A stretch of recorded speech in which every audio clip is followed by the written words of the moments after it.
নবীজি বলেন, কোন বান্দা যদি একবার ইখলাসের সাথে লা ইলাহা ইল্লাল্লাহ পাঠ করে, আল্লাহর আসমানের সবগুলা দরজা খুলে দেওয়া হয়, তার লা ইলাহা ইল্লাল্লাহ যেন আরশ পর্যন্ত পৌঁছে যায়।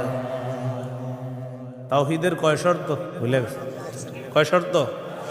এক নম্বর, আল্লাহ ছাড়া ইলাহ নাই, এই বিশ্বাস নিয়ে মরতে হবে। দুই নম্বর, আল্লাহ ছাড়া কোনো ইলাহ নাই, এই কথায় সামান্য সন্দেহ করা যাবে না।